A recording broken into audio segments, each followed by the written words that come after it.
എന്തുവാ ഇങ്ങനെ പറയുന്ന ഒരു പോലീസുകാരനെ ഒരു മീശയില്ലാതെ സങ്കല്പിച്ച് നോക്കിയ സുഹൃത്തുക്കളെ? അതാണ് പറഞ്ഞത്, മീശ മീശ, വരേൻ മീശ, കൊമ്പം മീശ, കൊനസ്റ്റ് മീശ, പോലീസ് മീശ, പട്ടാള മീശ, കായംകുളം കൊച്ചുള്ളി മീശ. ബഹനോർ ഭായിയോ, ലേഡീസ് ആൻഡ് ജെന്റിൽമെൻ, തായ്മാർകളെ, തന്തമാർകളെ, സഹോദരി സഹോദരന്മാരെ, ജീവിതത്തിലും കലാരംഗത്തിലും ഒരുപോലെ ഉപയോഗിക്കാൻ പറ്റിയ വിവിധതരം മീശകൾ നിങ്ങളുടെ മുമ്പിൽ ഇപ്പോൾ വെച്ചുകൊണ്ടിരിക്കുന്നത് പ്രൊഫസർ കാഞ്ചൻ ജഗ്ഗ. സംപ്രതി വാർത്താഹ പ്രവാചക ബലദേവാനന്ദ സാഗര. സുഹൃത്തുക്കളെ, ദേവാനന്ദനെ പോലെ വലിയ നടന്മാർ ജനക് പായൽ ബജെ ജനിച്ചത് മീശയില്ലാതെയാണ്.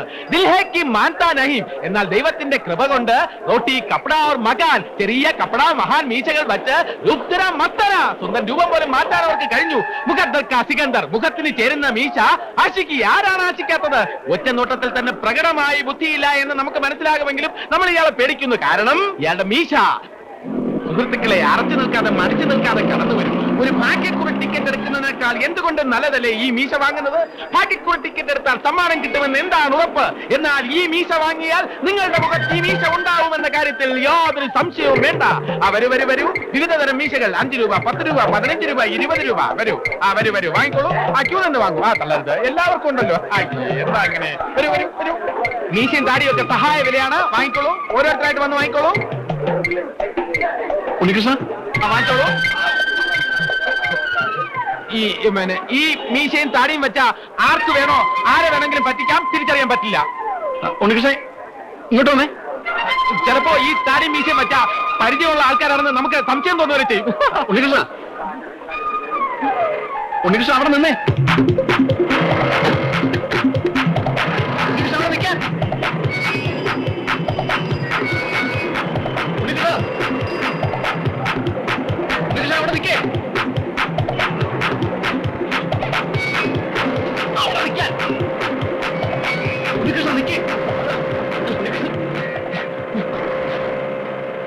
ഒരു കാര്യം പറഞ്ഞോട്ടെ? പറയാൻ നിങ്ങൾ ഉദ്ദേശിക്കുന്ന ആളല്ല ഞാൻ. കാര്യം പറയാം. ഓക്കെ, അങ്ങനെ തന്നെ ഇരിക്കട്ടെ. പക്ഷെ ഒരു കാര്യമുണ്ട്.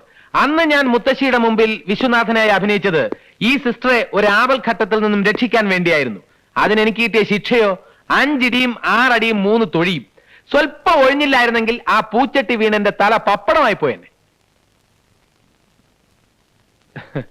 എന്നെ വേഷം കെട്ടിച്ചവർ എന്നെ കാലുവാരുകയായിരുന്നു. അതെവിടെ നിൽക്കട്ടെ. ഞാൻ പറഞ്ഞുകൊണ്ട് വന്നത്, ഇന്ന് ഞാൻ വിശ്വനാഥനായി അഭിനയിക്കുന്നത് കൊണ്ട് നിങ്ങൾക്ക് ധാരാളം ഭൗതിക നേട്ടങ്ങളുണ്ട്. So this is a business. അപ്പൊ എന്റേതും ഒരു ഫ്രീ സർവീസ് ആയിരിക്കില്ല. എനിക്കും വേണം കമ്മീഷൻ, ബ്രോക്കറേജ്, ലാഭവിഹിതം. തനിക്കിപ്പോ എന്താ വേണ്ടത്? മാന്യന്മാർ സംസാരിക്കുമ്പോൾ ഇടപെടരുത്. എനിക്കെന്താണ് വേണ്ടതെന്ന് നിങ്ങൾക്ക് കിട്ടുന്ന ബെനിഫിറ്റ് അറിഞ്ഞതിന് ശേഷമേ പറയാൻ പറ്റൂ.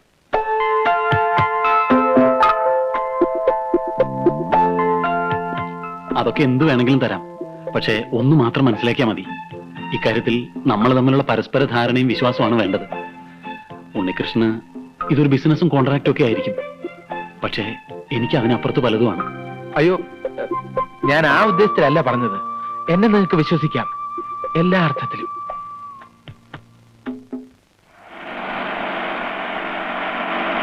ഉടൻ നിർത്തിക്കോളൂ.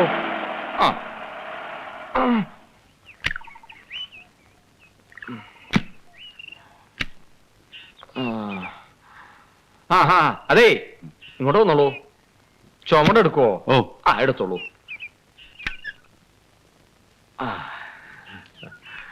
മുത്തശ്ശി, എന്നെ അനുഗ്രഹിക്കണം മുത്തശ്ശി. എന്താ തടി പോലെ നോക്കിക്കണേ? ഉമ്മർത്തോണ്ട് വെച്ചൂടെ? എന്താ ഒരൗൺസ് പഞ്ചജീര ഗുഡൌടിച്ച് കാറി കയറിയത് ഓർമ്മയുണ്ട്. ഇങ്ങ് വീടെത്തിപ്പോഴാ കണ്ണൂർന്ന്. ഞാൻ മത്തങ്ങ എടുത്തോട്ടെ. മുത്തശ്ശി വരുന്നത് പ്രമാണിച്ച് ഞാൻ ഓഫീസിൽ ചെന്ന് ലീവ് എടുത്തു. ഒന്നിനും ഒരു കുറവുണ്ടാകാൻ പാടില്ല. വന്നാട്ടെ.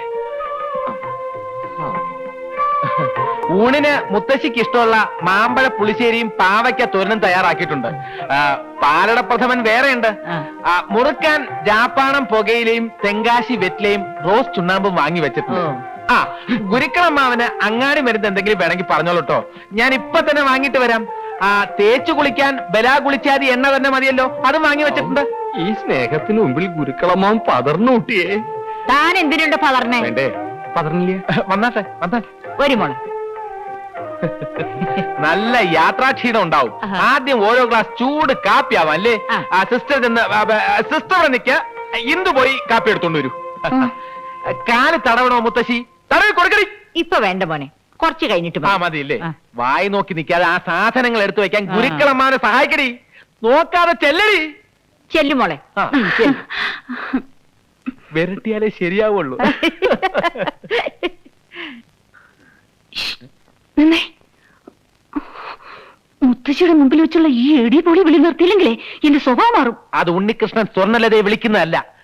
ഇവിടത്തെ നാടകത്തിലെ ഒരു കഥാപാത്രം മറ്റൊരു കഥാപാത്രത്തെ വിളിക്കുന്നതാണ്. അത് മനസ്സിലാക്കാനുള്ള വിവരമില്ല. ഞാൻ എന്ത് ചെയ്യും? ദേ ഒരു കാര്യം, അന്തസ്സുള്ള ആൾക്കാർ ഇവിടെ താമസിക്കുന്നത് അല്പം കൂടെ സംസ്കാരത്തോടെ പെരുമാറണം. ഓവർ സ്വാതന്ത്ര്യം കാണിച്ചാലുണ്ടല്ലോ. എന്ത് ചെയ്യും മാഡം? ഇനി മുത്തശ്ശി ഇവിടുന്ന് പോകുന്നത് വരെ കാര്യങ്ങളുടെ എല്ലാം കടിഞ്ഞാണ് എന്റെ കയ്യിലാ. നിർത്ത്. കുതിരവണ്ടി ഓടിച്ച് നടന്നവനെയൊക്കെ പിടിച്ച് വീട്ടിൽ കയറ്റിയ എന്നെ വേണം തല്ലാൻ. ഓഹോ, നിന്റെ അടവ് എനിക്ക് മനസ്സിലായി. ആദ്യം ഇങ്ങനെ ഉടക്കി ഉടക്കി അവസാനം പ്രേമത്തിലാവാന്നായിരിക്കും. അതിന് എന്നെ കിട്ടൂല. വേറെ ആളെ നോക്കിയാ മതി. ഓക്കെ? അയ്യോ. എന്താ മോളെ അവിടെ? ഒന്നുമില്ല മാവാ, ഇതാ വരുന്നോ. ഇനി ആകെ ഉള്ളത് ഈ മുറിയാണ്. ഈ മുറി മുത്തശ്ശിക്ക് എങ്ങനെ ഉണ്ടാവും? പോരെ മോനെ. വീടൊക്കെ വലുതാണെങ്കിലും മുറികൾക്കൊന്നൊരു വീതിയും വിസ്താരവും ഇല്ല. എല്ലാം കിളിക്കൂട് പോലെ ഉണ്ട്. ഇവിടെ കിടന്നാലേ എനിക്ക് ശ്വാസം മുട്ടും. എന്നാ നമുക്ക് ഇറങ്ങാം. ആ, പ്ലാസ്റ്റിക് ആണല്ലേ? അതെ. നല്ല ഭംഗിയുണ്ട് കേട്ടോ.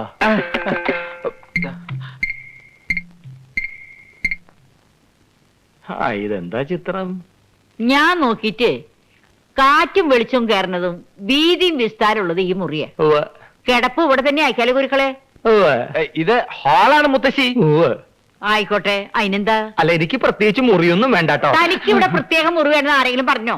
താനാ മൂലക്കിലാകാൻ ചുരുളുടി കിടക്കണോ? പ്രത്യേക മുറി. എനിക്ക് വ്യായാമമൊക്കെ ചെയ്യണമെന്നുണ്ടേ. അതാ ഉമ്മർത്ത് ചെയ്തൂടെ? ദീപം ദീപം ദീപം.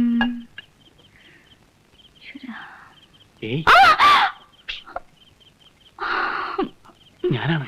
എന്താ അവിടെ ഒരു ഒച്ച? എന്താ എന്താ ഉണ്ടായേ? എന്താ ഉണ്ടായേ? ഒന്നുമില്ല മാവാ. ഒരു മിന്നലാട്ടം പോലെ ആരോ എന്നിട്ട് പാഞ്ഞു പോണത് കണ്ടുല്ലോ. ആരുമില്ല മാവാ, അമ്മോന് തോന്നിയതോ? എന്റെ കുട്ടിയെ, വയസ്സ് ഇത്രേ ആയിട്ടും കാഴ്ചക്ക് യാതൊരു കുഴപ്പമില്ല.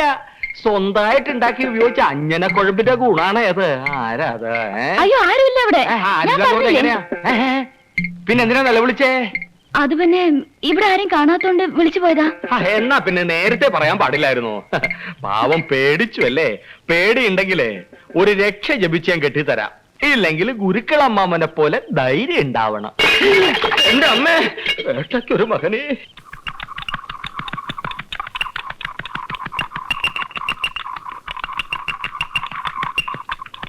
ഇനി എല്ലാ കാര്യങ്ങളും ചുമതല ഞാൻ നിങ്ങളെ ഏൽപ്പിക്കുക.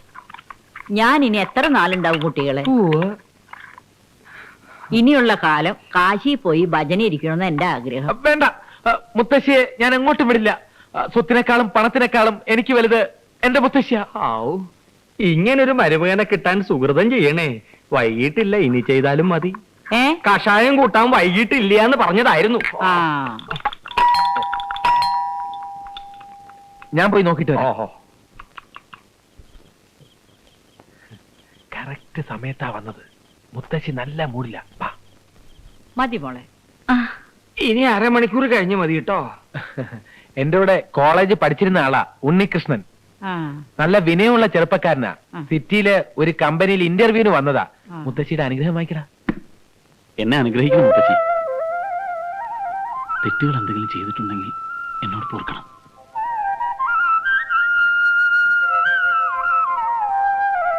നന്നായിരിക്കട്ടെ. എഴുന്നേറ്റുള്ളൂ. യവനൊരു അബദ്ധം പറ്റി. ഇന്റർവ്യൂ ഇന്നാണെന്ന് വിചാരിച്ചാ വന്നത്. കമ്പനി ചെന്നപ്പോഴാ മനസ്സിലായത് ഇനി 4 ദിവസം കഴിഞ്ഞേ ഉള്ളൂ എന്ന്. അപ്പോ 4 ദിവസത്തേക്ക് എന്റെ കൂടെ ഇവിടെ താമസിച്ചോട്ടോന്ന് ചോദിച്ചു. ഞാൻ പറഞ്ഞു ഇവിടെ മുത്തശ്ശിയും ഗുരുക്കളമ്മാവനും ഒക്കെ ഉണ്ട്, ഇവർക്ക് അതൊരു അസൗകര്യമാവുമെന്ന്. ക്ഷമിക്കണം, ഞാൻ വിചാരിച്ചത് ഇവിടെ ഉണ്ണികൃഷ്ണൻ അല്ല വിശ്വനാഥനും ഭാര്യയും മാത്രമേ ഉണ്ടാവുന്ന. ഞാൻ വരട്ടെ. നിൽക്കൂ. എനിക്ക് എന്താ സൗകര്യ?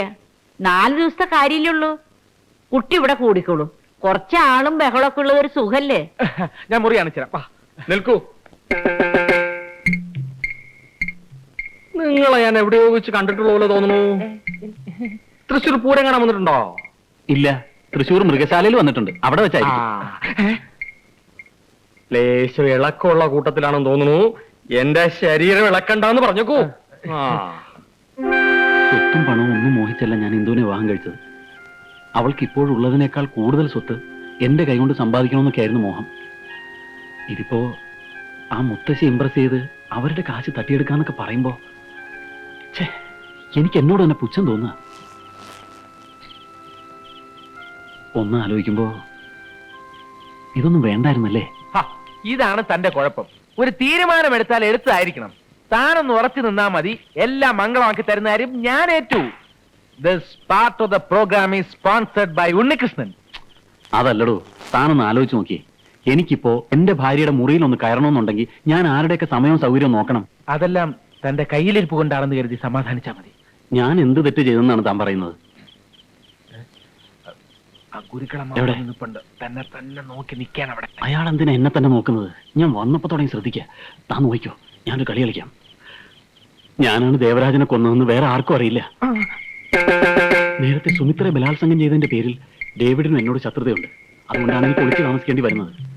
പക്ഷേ ഇപ്പോഴത്തെ എന്റെ ഏറ്റവും വലിയ പ്രശ്നം അകാരണമായി എന്നെ സംശയിക്കുന്ന കിളവനാണ്. അയാളെ തട്ടാതെ രക്ഷയില്ല. ഇനി നീ പറ, ഞാൻ ഏത് റോൾ എടുക്കണം? ഇൻസ്പെക്ടറുടെ റോൾ എടുക്കണോ, കുറ്റവാളിയുടെ റോൾ എടുക്കണോ? നാടകം കൊഴിപ്പിക്കണമെങ്കിൽ നീ കുറ്റവാളിയുടെ റോൾ തന്നെ എടുക്കണം. അതാവുമ്പോ നിനക്ക് പ്രത്യേകിച്ച് അഭിനയിക്കേണ്ട കാര്യമില്ല. ഗുരുക്കളമാവ് എപ്പോ വന്നു? അത് പിന്നെ ഇവൻ നാടകക്കാരനാണ്. നിന്റെ നാടകത്തിലെ ഗുരുക്കളമാവിനെ പറ്റിയ വേഷം എന്തെങ്കിലും ഉണ്ടാവൂടാ? വേഷമൊന്നും ഉണ്ടാവൂല. അമ്മാവന് കർത്തം വലിക്കാൻ അറിയാവോ? പെരിപ്പിക്കണ്ട അമ്മാവാ, ദേഹം ഇളകും.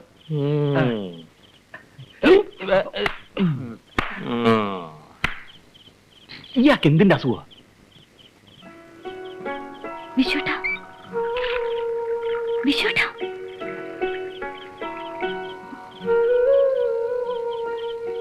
നീ വിഷമിക്കാതിരിക്കെ. ഒരു 11 മണി കഴിയുമ്പോ ഞാൻ മുറിയിലേക്ക് വന്നേക്കാം. അയ്യോ, മുത്തശ്ശെങ്ങാനും കണ്ട? മുത്തശ്ശി കാണാതെ ഞാൻ വന്നോളാം. എനിക്ക് പേടിയൊന്നും. പേടിക്കാനൊന്നുമില്ല. മുത്തശ്ശിയും ഗുരുക്കളും ഉറങ്ങിക്കഴിഞ്ഞതിന് ശേഷം മാനേജ് ചെയ്തോളാന്ന് ലത ഏറ്റിട്ടുണ്ട്. മാനേജ് ചെയ്തോളാന്ന് ലത ഏറ്റ നിലയ്ക്ക് എന്ത് വിശ്വനാഥനോട് പറഞ്ഞ് എനിക്ക് ആ ജോലി ഒന്ന് ശരിയാക്കി തരണം. ഞാൻ പറഞ്ഞു നോക്കാം. ഓ, കുടിക്കാൻ കുറച്ച് ജീരവെള്ളം കിട്ടിയ തരക്കേടില്ല. കടുക്ക വെള്ളമാണ് കുറച്ചും കൂടി നല്ലത്. എന്തുവ?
ഏ